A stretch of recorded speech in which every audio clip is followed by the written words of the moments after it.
Mato Grosso do Sul e Brasil, está no ar o Dica MS TV. E na programação de hoje você confere um bate-papo com Afonso do restaurante Peixe Frito. E no segundo bloco você confere um bate-papo com a diretora Elisângela do Colégio Novo Século, falando sobre a estrutura do colégio, que foi maravilhoso. E no terceiro e último bloco, o renomado Dr. Écio Lescrec, e também temos dicas de saúde, dicas de recursos humanos e muito mais para você. Olha, vamos para um breve intervalo e já voltamos já.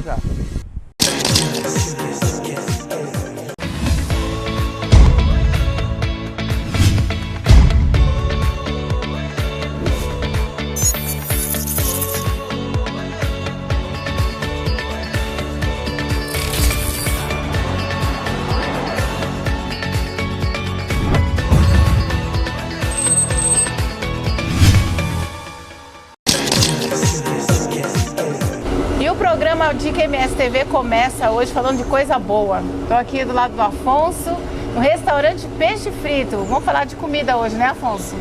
É meu ramo, né? Já experiente, já há bastante tempo. Uns 25 anos. Olha aí, tá vendo? E nós estamos bem aqui na Albert Sabin. Na Albert Sabin tem 2 anos, um projeto que a gente vem batalhando em cima disso aí, que a ideia é peixe até hoje. Você vislumbrou esse lugar aqui, eu falo assim, vamos montar um peixe frito aí. A ideia seria o peixe frito, que é hoje, nós estamos chamando com peixe frito. Tem peixe frito, tem churrasco. A ideia é oferecer mais peixe. Aqui serve todo dia? Todo dia. Todo dia nós temos peixe frito, todo dia. À la carte, se você chegar e pedir um muqueca, um urucum, alguma coisa diferenciada, a gente faz na hora. Faz também? Também. Mas vocês têm um buffet aí para servir à vontade? Não, tem um buffet à vontade, sempre a gente faz. Às vezes o acompanhamento você quer uma muqueca, já tem o buffet que serve lá você mesmo. A gente faz tilápia, faz pacu, recheado, se alguma pessoa querer. Todo dia tem peixe e churrasco? Todo dia peixe e churrasco. Segunda a sábado. Ah, segunda a sábado, sempre no horário do almoço? Sempre no horário do almoço. O ambiente aqui é familiar? Familiar, exatamente. Então se a pessoa está assistindo, quiser almoçar com a família, uma deliciosa opção aqui no bairro Taverópolis. Bairro Taverópolis. E Afonso, quais as opções que você serve aí diariamente? Nosso prato aqui hoje é costela de pacu todo dia, churrasco todo dia e mais uma variedade, no caso um frango, uma carne de porco, a gente tem também. Porque o objetivo nosso seria só peixe. Mas como veio a situação da pandemia, a gente não conseguimos ficar só em cima de peixe. Tivemos que abrir um leque a mais em cima de carne também. E tem um buffet de saladas também, bem completo. A gente tenta fazer melhor, né? Legumes, salada, tem sempre bastante opção. A gente tenta fazer sempre as opções desejadas da família. E vocês fizeram um festival do peixe, né? O primeiro festival do peixe que foi Sexta-feira Santa, no caso? Que foi muito bom, né? Teve bastante procura e inclusive vocês vão fazer um outro? Eu devo fazer outro agora dia 22, mês próximo, no mês de maio, agora dia 22, um domingo. A gente deve fazer outro festival de peixe. E aí os pratos? Os pratos seriam muqueca, urucum, filé de tilápia e costela de pacu. Serve. Ah, self-service. Self-service, não é à la carte. Lembrando isso, hein? Lembrando isso, que não é... A pessoa serve à vontade, então. Não é à la carte, serve à vontade. Qual que é o horário de funcionamento, Afonso? Das 10h30 às 14h. E a partir do dia 2 de maio, vocês também vão fazer serviço de entrega? A partir do dia 2 de maio, entrega iFood.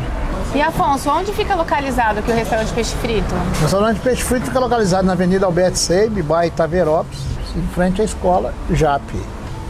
676 o número, o telefone 99321-214108. E estamos aí à disposição de vocês para atender, a qualquer momento. É isso aí, você quer se deliciar com peixe ou com churrasco? E lembrando que é self-service, vem aqui no restaurante Peixe Frito, traga sua família.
está no Colégio Novo Século. Estou aqui ao lado da Elisângela Hora, que é a diretora. Tudo bom, Elisângela? Tudo bem. E ela vai contar um pouco da história do colégio. O colégio, na verdade, ele existe há bastante tempo aqui na região, né?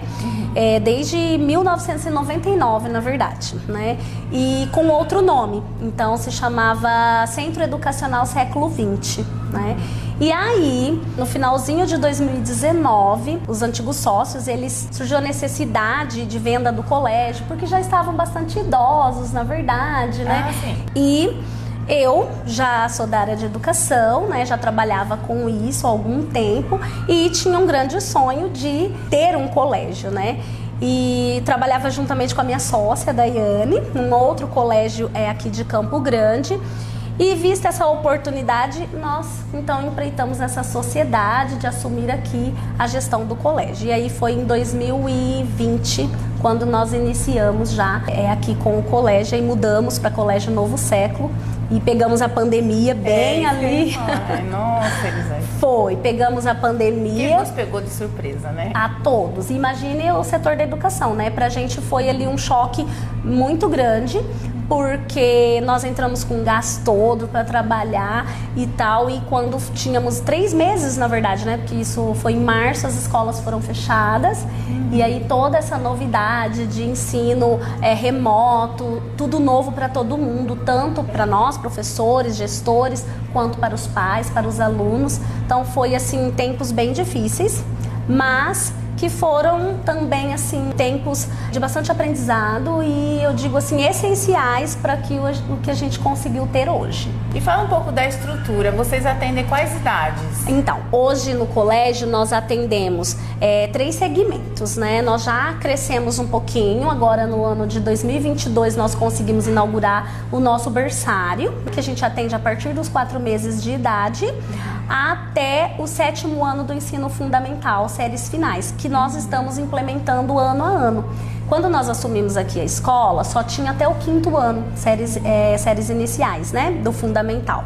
E aí no ano de 2021 nós colocamos o 6º e agora 2022 a gente já está com o 7º e queremos chegar até o 9º ano, né? Em 2024 atender até o último ano do ensino fundamental, séries finais. Esse é o nosso objetivo.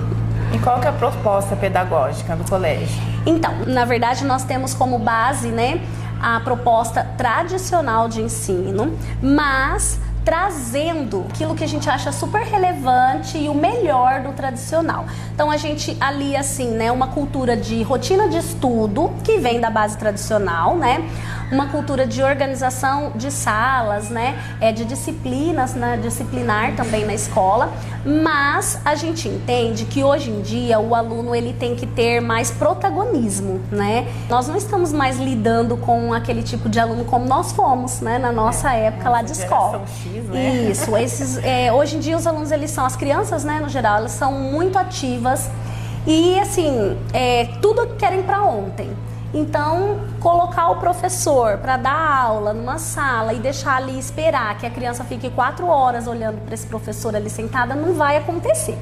Então a gente alia a essa metodologia, né? A gente traz essa coisa da base tradicional, que a gente acredita, de alguns aspectos, e a gente implementa metodologias ativas na sala de aula. Então são aulas mais práticas, né? Onde o aluno tem um protagonismo maior. Então, assim, traz conteúdos tipo geografia, ciências, história, a gente traz mais pro prático pro aluno. Então ele pode ver de um outro ângulo e isso ajuda bastante no processo.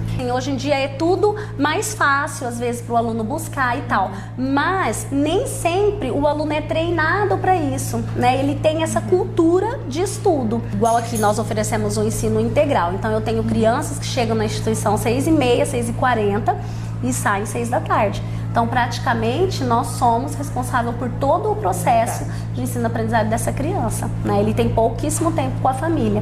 Então, é preciso pensar de uma maneira diferente essa rotina também, junto com as crianças. E o colégio está lindo, depois que vocês assumiram, reformularam? Realmente, quando nós assumimos, nós pegamos, na verdade, aqui 2 desafios enormes, né? O desafio pedagógico, a parte pedagógica da escola, que a gente precisou reestruturar tudo, né? e também a parte física. As pessoas às vezes até vêm conhecer e falam, nossa, parece uma escola pequena quando eu passo lá na rua, né? E a gente mostra porque realmente a gente tem o bloco de cima, nós temos o bloco de baixo que tem saída para outra rua, né? Para a rua de trás. Hoje nós temos 18 salas, né? Então, que comporta toda essa parte do ensino fundamental, da educação infantil, né? A gente tem a área de banho da educação infantil, banheiros adaptados, então parquinho, tudo adaptado para a educação infantil, né? O ensino fundamental, ele é feito, né, em outro bloco da escola, então também ali não tem essa mistura para ter mais segurança também para as crianças, né?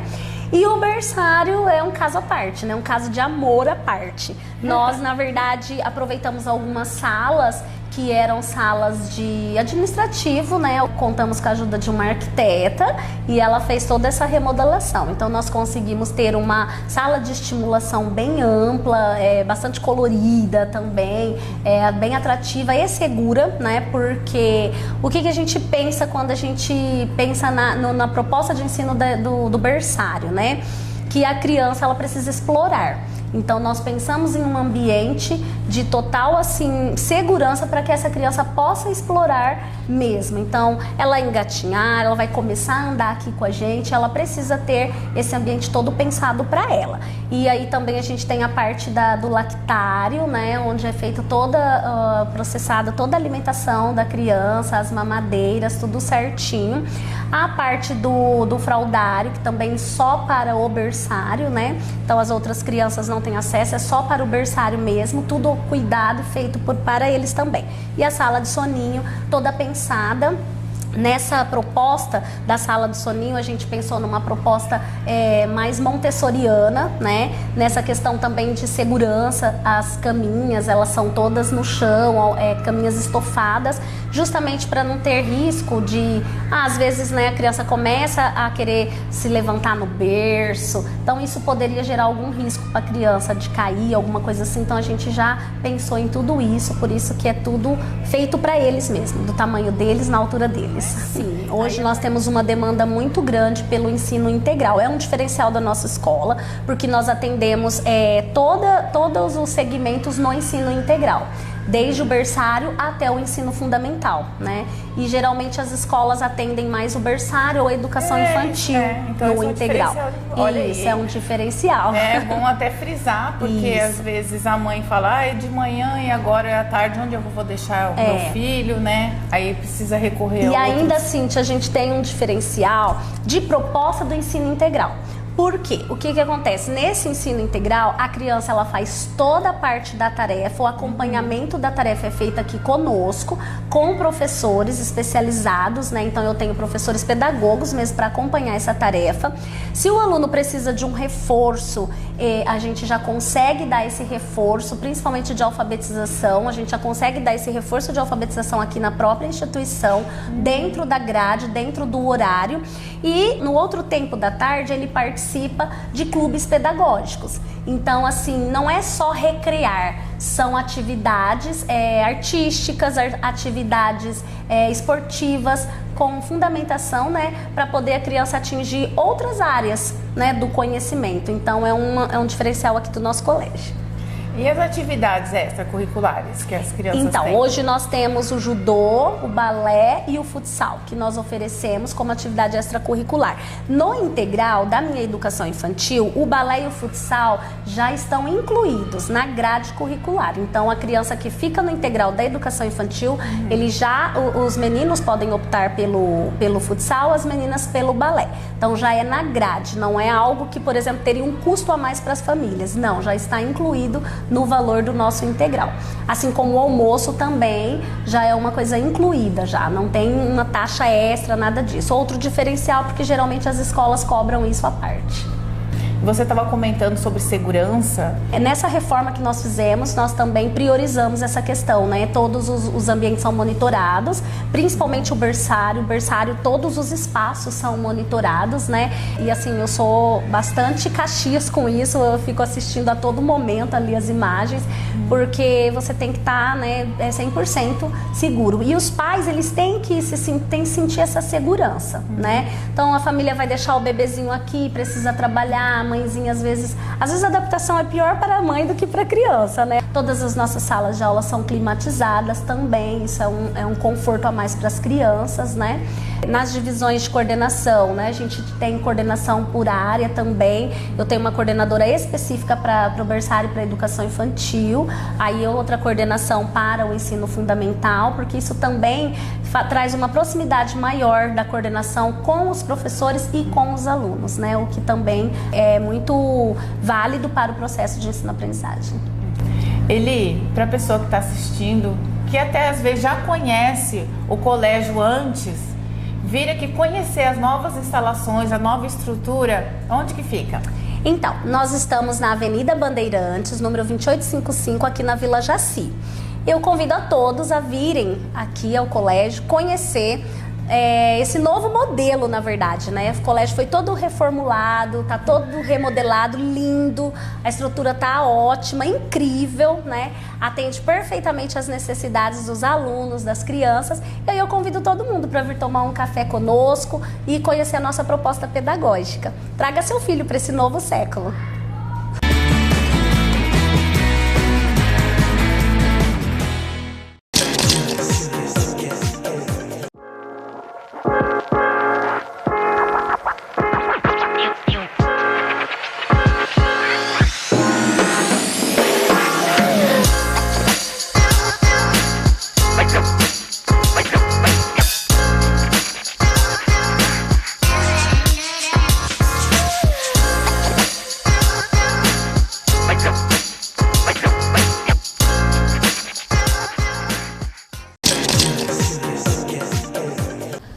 Meus amigos, estou retornando ao convívio de todos nós, mais uma vez aceitando o honroso convite que foi feito pelo programa Dica MS TV. Nas apresentações anteriores me referi à história do MDB e à redemocratização do nosso país. Hoje vamos falar sobre a atualidade da nossa situação política. Este ano é um ano eleitoral, teremos eleições em outubro deste ano, para eleger o presidente da República, ou reeleger o presidente da República, os governadores de Estado. Teremos eleições também na esfera do Poder Legislativo, o Senado Federal, um senador por Estado, Câmara Federal e também as Assembleias Legislativas. Em tempos passados, os partidos, os nanicos, pequenos, não tinham condição de montar uma chapa inteira para os cargos legislativos. Então era comum que se fizessem o quê? Coligações partidárias. As coligações nada mais eram do que juntar partidos que tinham mais expressão eleitoral com partidos pequenos. E assim se formavam alianças chamadas então de coligações partidárias para os cargos legislativos. Na última eleição dos municípios, das câmaras municipais, não existia mais coligação. Agora, nesta eleição, está sendo iniciado um processo de federalização de partidos políticos. O que significa dizer o seguinte: aqueles partidos que tenham alguma identidade ideológica, estatutária, compromissal, se unem, mas não se desunem depois, no ato seguinte, como se faziam nas coligações anteriores. São obrigados a permanecer na mesma federação, nesse conjunto, por 4 anos. Então, antigamente, no passado, quando existiam coligações, era mais ou menos como namoro de carnaval. Se unia partidos de extrema direita com extrema esquerda e depois das eleições se desuniam. Agora, com as federações, há um compromisso mais forte entre os partidos que se federalizarem, porque além de terem que ter um conteúdo ideológico semelhante, ficarão vinculados à federação, os partidos, pelo menos por 4 anos. Nas eleições proporcionais de câmaras municipais, assembleias legislativas e o Congresso Nacional, proporcionais, o candidato, o eleito, se elege não só com os seus votos, mas com os votos das suas legendas. Então, se diz, e é uma verdade, que os mandatos de deputados, de vereadores, de senador da República, o senador mais ou menos se assemelha a cargo majoritário, mas do proporcional, o cargo seria do partido ou então das antigas coligações a que faziam parte os partidos. Se, por qualquer motivo, o deputado, o estadual, o vereador ou o deputado federal resolvesse sair daquele partido, ele corria o risco de perder o seu mandato, que o mandato nas eleições proporcionais pertenceriam aos partidos ou então às antigas coligações. Assim ocorre também nos cargos que vierem a ser eleitos em virtude das federações havidas entre os partidos que se federalizarem nesta situação nova que se tem nas eleições deste ano. Ou seja, se um deputado federal, deputado estadual, for eleito por uma federação, ou, se não houver federação, por um partido isolado, o cargo de deputado ou de estadual ou federal será sempre vinculado à federação ou ao partido, se não houver federalização. Diferente do cargo majoritário, onde o caso, por exemplo, de prefeitos, de governador do Estado, presidente da República, até do Senado, não depende de proporcionalidade, ele depende apenas dos votos que ele tiver e não dos votos do partido ou das antigas coligações ou agora das federações a que fizerem parte para se elegerem. E aí se diz, mas então o deputado fica vinculado ao partido, à coligação do passado e hoje à federação até a vida inteira? Não, existe o que chama janela partidária, por exemplo. Até o dia 2 de abril próximo, existe uma abertura para que os deputados que desejam mudar de partido podem se aproveitar desta que se chama janela de mudança de partido. Depois não pode mais. Depois fica vinculado àquele partido e, se mudar de partido, não pode ser candidato nas eleições de outubro deste ano. O quadro que se tem aí traz situações interessantes. Por exemplo, há partidos, em virtude do Brasil ser um continente, cada estado tem a sua situação própria de governador de estado, de deputados estaduais até federais. Embora, para que haja a federação e ela abranja não só os cargos do Poder Legislativo, mas também do Executivo, é preciso que os candidatos dessas federações sejam candidatos das federações e não mais de partidos políticos isoladamente. Mas para o cargo de presidente da República não precisa que haja federação, porque no caso do cargo majoritário, os partidos podem apoiar um presidente, se coligar com um presidente que não seja do seu partido, desde que o seu partido não tenha candidato, obviamente, né? Então, trocando em miúdos, para que a gente tenha uma visão mais clara da situação atual. Os partidos políticos que tenham identidade com outros partidos podem se coligar, que agora não é coligação, é federação, mas se o fizerem, tem que ser integralmente. No cargo majoritário, ou seja, para governador de estado, presidente da República e prefeitos, agora não temos eleições para prefeito, mas também é cargo majoritário. Os partidos podem se coligar com os candidatos a esses cargos sem que haja federação. Vamos colocar, por exemplo, um candidato do PV, por exemplo, candidato a presidente da República, um partido lá, o PH, por exemplo, embora não coligado, não fazendo parte da federação para cargo proporcional, resolve se coligar para cargo majoritário com o PV. Não há impedimento nenhum, ele pode fazê-lo. Não poderia se fosse para cargo proporcional. Obrigado pela atenção de todos.